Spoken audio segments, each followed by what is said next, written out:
வேலண்ணா, நீங்க வீடு கட்ட ஒரு டிசைன் கேட்டிருந்தீங்கல்ல, எனக்கு தெரிஞ்சவர்கிட்ட பேசி நான் ஒரு பிளான் அமைச்சிருக்கேன். உங்களுக்கு பிடிச்சிருக்கான்னு கொஞ்சம் பார்த்து சொல்லுங்க. சரிங்க தம்பி, இப்பயே மாமா கடிச்சு என்னன்னு கேட்டு சொல்லிடுறேன். அண்ணா, டோர்ஸ்லாம் கேட்டிருந்தீங்களா? அது ஆரிஃப் நான் சொல்லிட்டேன். அவர் டிசைன் உங்களுக்கு அனுப்பியிருக்காரு. கொஞ்சம் என்னன்னு பார்த்து சொல்றீங்களா? சரிடா, அதே மாமாட்ட ஒரு வார்த்தை கேட்டுக்கிறேன். அண்ணா, சிமெண்ட் கடையில் பேசி அதோட கொட்டேஷன் அமைச்சிருக்கேன், ஒரு தடவை செக் பண்ணிக்கோங்க.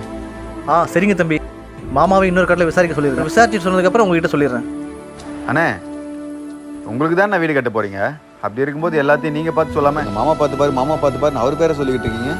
இல்லைங்க தம்பி, நான் எதனா தப்பாக பண்ணிவிடுவேன்னு பயம். நான் அவர்கிட்ட சொன்னா எல்லாத்தையும் பார்த்து கரெக்டாக பண்ணி கொடுப்பாரு, அதான்.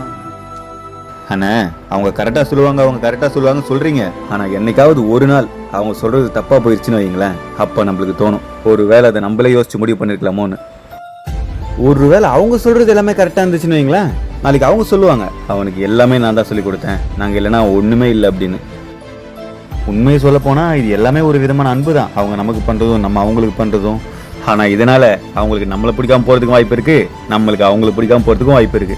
ஏன் இந்த உறவே பிரிஞ்சு போகிறது கூட வாய்ப்பு இருக்குன்னா பார்த்துக்கோங்களேன். எதுக்கு நம்ம அந்த அளவுக்கு இறங்கி கொடுத்துக்கிட்டு தப்பாக இருந்தாலும் பரவாயில்ல, 1க்கு 100 முறை நீங்கள் யோசிங்க, அப்போ தான் உங்கள் மேலேயே உங்களுக்கு கான்ஃபிடென்ட் வரும்ண்ணே. சரிங்க தம்பி, இனிமேல் எந்த முடிவாக இருந்தாலும் நானே எடுத்துக்கிறேன்.